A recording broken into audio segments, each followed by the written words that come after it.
Israel. It's Palestine. Arabs, Arabs, and more Arabs. זה פלסטין. רואים פה ערבים וערבים וערבים.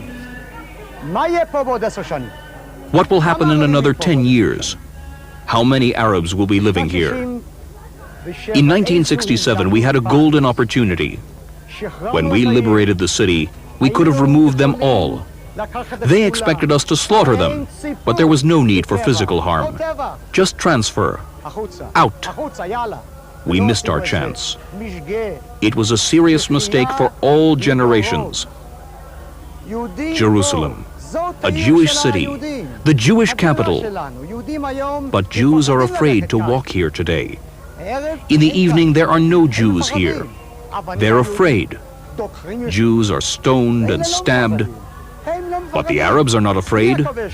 Tell me, who are the conquerors and who are the conquered here? Will this city be Yerushalayim or Al-Quds? We have to decide now, because time is running out. This video is going to be a scathing report on the Israeli government, and if not held accountable, will bring forth even worse horrors, not just upon the Arabs in Israel, but to the Israelis themselves. As current right now, the fighting that has been one-sided has now roughly left a quarter of all structures in Gaza destroyed or even severely damaged from the foundations. According to United Nations assessment dated in September of this year, and based on satellite video, it is said about 66% of all structures, including 227,000 housing units, has sustained at least some damage to completely destroyed. Allison Eli, a Gaza-based coordinator with the Shelter Cluster, which is an international coalition of aid providers, said that if there's a ceasefire, around half of all families that were based in Gaza have nowhere to go back to. And according to an Associated Press report, almost as many buildings have been destroyed or damaged in Gaza as in all of Ukraine after its first 2 years of war with Russia, according to Corey Shire and Jamon van der Hoek, which are US-based researchers that use satellite radar to document the devastation. So to put it in perspective, Gaza is less than half the size of Ukraine's capital, which is Kiev. And that the amount of destruction in central and southern Gaza alone, Shura said that it's roughly equivalent to what was lost in the front-line town of Bakhmut, which was scene of one of the deadliest battles in the Ukraine-Russia war. Gaza's water and sanitary system has collapsed, and more than 80% of its health facilities are damaged and destroyed. The World Bank wrote a report at the end of January 2024, and they estimated that $18 billion of damage has been inflicted on the Palestinians. So what does this mean in terms of the human condition, the very essence of good and evil? I've seen some harsh critiques regarding Jews in general, and I think this is being hijacked by anti-Jews, or as I'm familiar with Nick Fuentes, who blocked me because I'm a harsh critic of people who are prejudicial against Jews.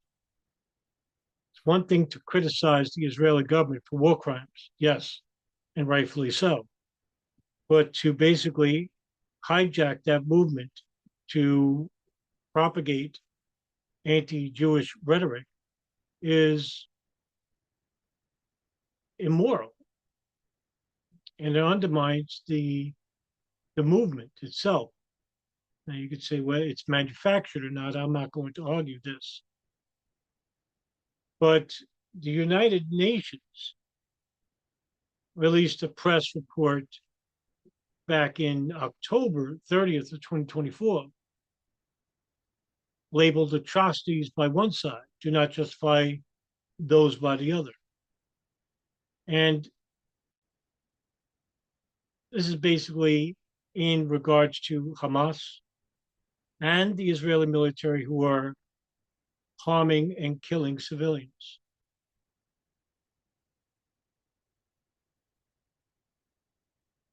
I hear from the defenders of Israel that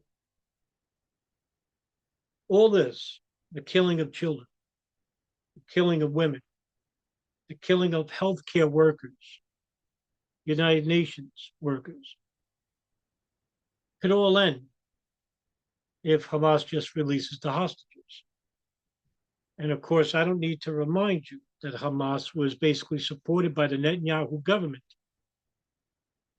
against the Palestinian Authority in West Bank. And the reason was simple. As long as Hamas was within Gaza, Israel would always have the right, or the self-perceived right, to basically create a military outpost surrounding the city itself and to overexert their power and their force whenever a terrorist attack happens. And because Israel is basically using terrorism themselves on the Palestinians, there's always going to be resistance. And that resistance leads to extrajudicial killing of civilians. One rocket by, let's say 10 rockets by Hamas means 1 million bullets by the Israelis, 500,000 shell tanks, white phosphorus, annexation of land, razing of homes, of hospitals, of businesses, to destroy the infrastructure of the people that you're trying to remove gradually. But now this new government under Netanyahu believes in the forceful takeover of Israel from the Arabs, the entire country. And when you allow for decades of immorality, for decades of brutality, it creates the illusion that if they're not held responsible, what else can we get away with?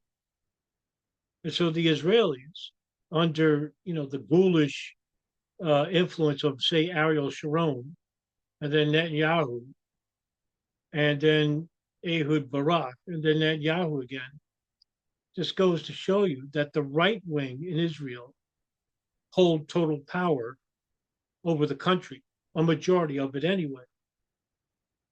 The left politics in Israel basically are conservative. They're not liberal by any means. I hear it all the time, and I think it's funny when I hear that Israel is a democracy. It's the only democracy in the Middle East. No, a true democracy would be like Syria in the 1960s, or say Afghanistan in the 1930s, Iran in the 1960s. The only reason why there's an orthodox religious aspect to these Arab countries is because the United States and Israel, and even Saudi Arabia and the Gulf, by extension, has created the elements in which these groups exist. It's, we can talk about the semantics of Salafi Islam or Wahhabi Islam, whatever you want to call it, and say that the ultimate goal is to create a caliphate of Islamic countries and Islamic law throughout the world. Well, it's not a reality. Certain people would like for that to happen. People like Osama bin Laden or Abu Bakr al-Baghdadi, and these people have good delusions of grandeur. Dr. Ayman al-Zawahiri and the Egyptian Islamic Jihad, they actually believed. There was a book called The Neglected Duty, which was written by Muhammad ibn al-Faraj, who wrote that there are two sides of the coin that the Islamists are trying to fight, and that is the near enemy and the far enemy. The near enemy would be the secular Arab governments, and the far enemy is the United States and Israel. In order to defeat the United States and Israel, we needed to defeat the secular Arab governments and replace them with Islamist governments, creating a caliphate to fight against the West. But in this case, we don't have a caliphate or anywhere near it. Yes, Al Qaeda and Taliban are in Afghanistan. Yes, Al Qaeda in the Arabian Peninsula. Yes, Al Qaeda in North Africa. The Islamic State in Iraq. Islamic State in Khorasan in Afghanistan. The Jemaah Islamiyah in Indonesia. Abu Sayyaf in the Philippines. The Jaish-e-Mohammed in the border of Pakistan, India, and on and on and on. Now the Hayat Tahrir al-Sham in Syria all have one thing in common, is that these are all Islamist organizations created under the vacuum of Western imperialism. It's just a fact. And to even to give evidentiary to give evidence to my statement here, during the Arab Spring in Syria, it was the United States under the CIA covert operation called Timber Sycamore, which was drafted by the CIA's director, General David Petraeus, and given approval by Barack Obama, and supported by Turkey, Israel, the United States, Saudi Arabia, Qatar. They funded the Islamists. Many hundreds of millions of dollars in weapons aid, training. Where do you think the Islamic State got those Toyotas from? Well, they sold the oil to the United States. In fact, it was under Trump that basically said that through the army itself, and made a deal with the Syrian Defense Forces. If they took over the oil fields from Assad, they would sell the oil to the United States at a discount price. It's exactly what happened. You hear that Trump says, well, we got the oil. Well, I mean, it's true. So we're dealing with the Islamists. I'm not saying that we're supporting them directly, right? And saying that we side with the Islamists. So of course they're fighting them on the fronts, but behind the shadows, they're giving them the aid, the military training, the military weaponry in order to force the ouster of Bashar al-Assad. Well, now he's gone. And so the group Hayat Tahrir al-Sham is led by Mohammed Abu al-Jalani, who's a terrorist himself. In fact, the United States offered a $10 million reward, which is now taken down because now they want to see him as a revolutionary, just like how they saw Osama bin Laden in Afghanistan. We all know how that went. So in this case, when you have a vacuum of Islamists in the Middle East, you will always have this, transparent notion of fighting the war on terrorism. Israel, who's surrounded by all these Islamists, are barely ever attacked by these Islamists. Why? I mean, it's easier to attack the United States. They have a porous border on the south. They have a porous border in Canada, which nobody ever talks about. So it's easier to get inside the United States. It's a lot harder to do that in Israel. But, I mean, groups like the Palestinian Jihad and Hamas, they exist. But the Islamic State never even tried. I mean, I think they tried like twice in like 5 years or something to that effect. Al Qaeda never attacked under bin Laden, Israel. Makes you wonder, right? Why? Well, anyway, Israel thinks by having surrounded by these Islamist groups and these Islamist organizations in Gaza, we can always overextend our authority. We can also overextend our violence in retribution to the violence that's shown by Hamas. Like the UN delegation I just quoted to you. one side commits atrocities, does that mean that the other side has to commit atrocities as well? Israel defenders on Twitter, on Facebook, they basically say, well, what's Israel to do after slaughtering men, women, and children in hospitals? If Hamas is everywhere, well, then what else would it be? Well, it looks like it's going to be in West Bank.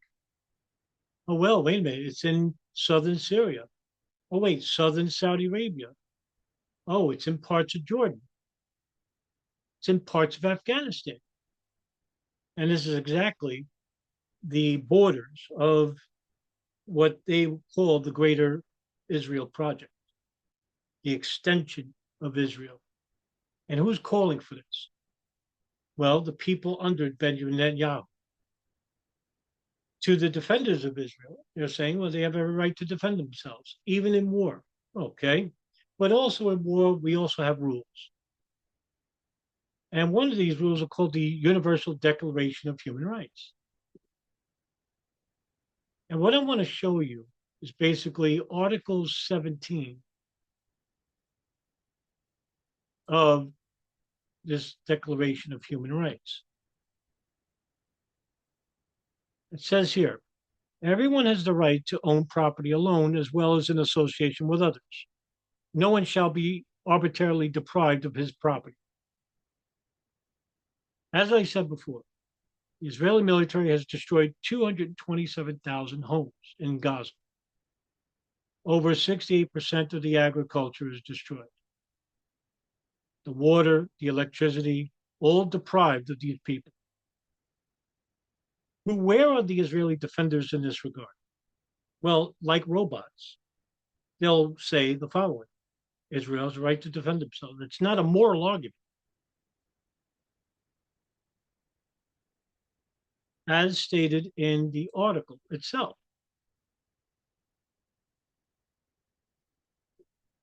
And also to push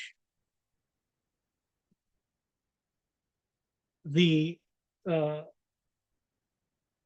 execution of these preambles, the international criminal courts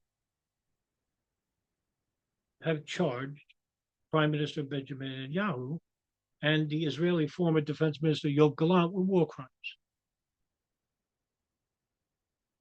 And on their own website, it states the following, quote, the chamber issued warrants of arrest for 2 individuals.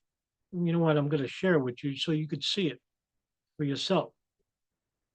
All right. The chamber issues arrest warrants for 2 individuals, Mr. Benjamin Netanyahu and Yoav Gallant, for crimes against humanity, war crimes committed from at least October 8, 2023 until at least May 20th, 2024, the day the prosecution filed the applications for warrants of arrest. Now, just to add, to inform you, Israel is not a co-signer of the Rome Statutes, which are the preambles, the laws of the International Criminal Courts. I think there's only 8 countries on the face of the earth that are not co-signers. The United States is one, and Israel is another. And you'll wonder why they're not co-signers, because that means they would have to be held accountable for war crimes. And no 2 countries on the face of the earth, commit war crimes. Maybe Russia or North Korea or Saudi Arabia, commit more war crimes than these countries. I mean, the United States is number 1, clear. I mean, Great Britain probably is another one, but the arrest warrants are classified as secret in order to protect witnesses and to safeguard the conduct of the investigation. However, the chamber decided to release the information below since conduct similar to that addressed in the warrant of arrest appears to be ongoing. Moreover, the chamber considered it to be in the interest of victims and their families that are made aware of the arrest's existence. And what was Israel's response? Well, it was to mock the International Criminal Court. What did the United States do? Well, Secretary of State Anthony Blinken basically said that if Netanyahu or Gallant was arrested, the United States would forcibly extradite both of them from The Hague and destroy the courts. The United States is saying this. The arbiter of morality, the arbiter of rule of law, the arbiter of goodness personified, is basically saying, we will destroy the International Criminal Courts to save two people who are wanted for war crimes, obvious war crimes. And you wonder why people like Netanyahu and Gallant are committing these war crimes, because you have the United States and the coalition partners supporting them with their silence. And what will happen in time is what we're seeing right now on a gradual pace. Netanyahu is beyond evil, beyond redemption. Yoav Gallant and others in this far-right cabinet. But there's a growing concern. And I've talked about this in other videos. I want to talk about it again, because I think this really needs to be addressed. What Netanyahu basically did, whether he realized it or not, was create a new type of thinking, more nefarious, more evil. And you wonder, wow, Netanyahu is going to go down in history as one of the most evil people on the face of the earth. But what's coming after him is far, far worse. And these are the religious Zionists, as they're called, or the new movement of Kahanists in regards to Rabbi Meir Kahana, who you saw at the beginning of the video, was a radical fundamentalist who believes that Israel should be Jewish only. Over time, Israel basically, considered him a terrorist. You're going too far, even though they were killing Arabs to, take over some land. But now it just got worse because they can get away with it. It just got worse over time. Well, Netanyahu and Gallant and the Likud party have created a new monstrosity. People like the Minister of Interior for Israel, Itamar Ben-Gvir.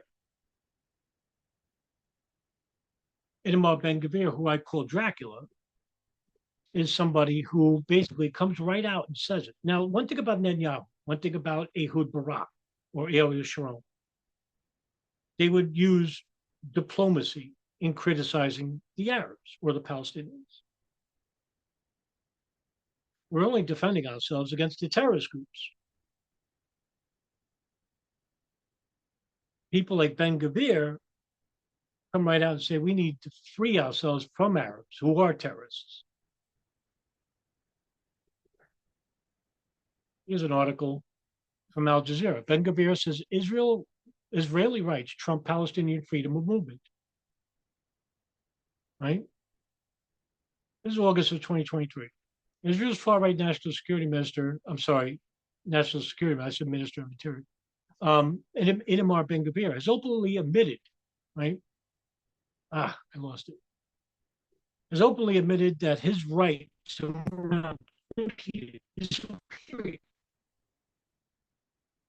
to freedom of Palestinians, not my right, the right of my wife and my children to move around Judea and Samaria is more important than freedom of movement for the Arabs. And he's coming right out and saying it. You wouldn't hear this from the Likud party members. They'll say offhanded.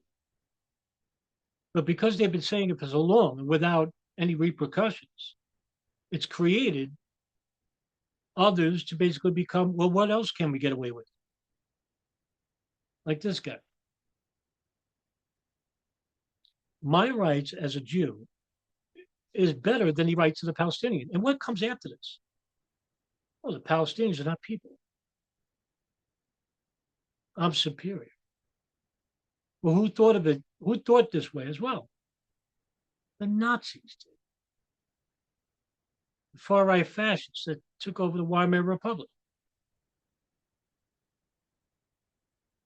their hatred against gypsies, mentally inept, French, Indian, Jews. For some of you would basically say, well, he's, alone in this regard. And I would tell you that he's not alone. There's more. Orit Struk, who's the Israeli Minister of Settlement and National Security and National Missions, denied the existence of the Palestinian people in general. Article dated February 2024. Israeli minister says there's no such thing as a Palestinian people. This is how you could kill people en masse, not one or two. I'm talking about dozens, hundreds, even thousands. Because when you don't see your victims as human and you see them as objects, it's easier to kill them. Israeli Minister of Settlement and National Missions, Orit Struk, on Thursday denied the existence of the Palestinian people. There is no such thing as a Palestinian people. There will never be a Palestinian state in the land of Israel. Every cultured person in the world knows that this land is ours, for the Israeli people, and only for us. Does she not know the history of how Israel came to be? The current state of Israel? I'm not talking about the ones mentioned prior to it. I mean, you have Palestinians that had families that goes back 300, 400 years. What she's saying is, the hell with them. This country now is formed for us and only us. Ben Gvir basically says, well, my rights as a Jew supersedes that of a Palestinian. Or Struk is basically saying there are no Palestinian people.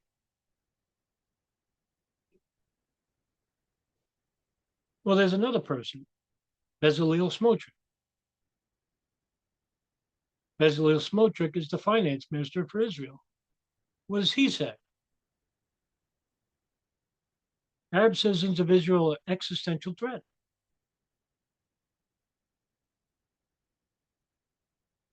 To who? The Jews. Far-right Israeli finance minister Bezalel Smotrich described Arab citizens of Israel as an existential threat to the state. God forbid if the Iranian occupation plan comes true and there is an invasion from many places, and Israeli Arabs who own hundreds of thousands of weapons participate in the war, while they are among us, well, they are an existential threat to the state of Israel. He's talking about the Arabs in the military too. The Israeli Arabs in the military. So much for you guys being treated as equals. Here's this guy who's in government position saying that you are a threat.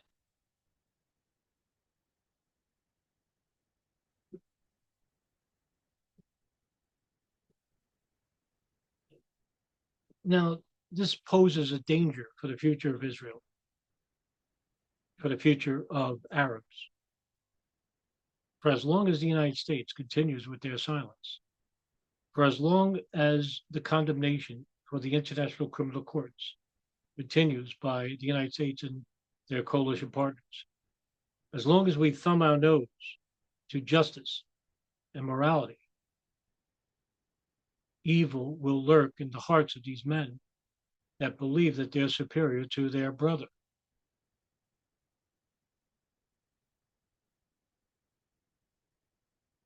How much more evil can manifest in one's heart? Well, we'll continue to monitor the progress in Israel. And I'll leave you with a quote from Paradise Lost by John Milton. So farewell hope, and with hope farewell fear, farewell remorse. All good to me is lost.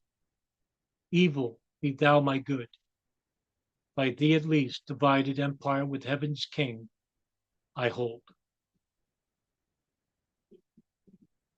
Thank you very much for watching the video today. Have a great weekend, everybody. Stay safe.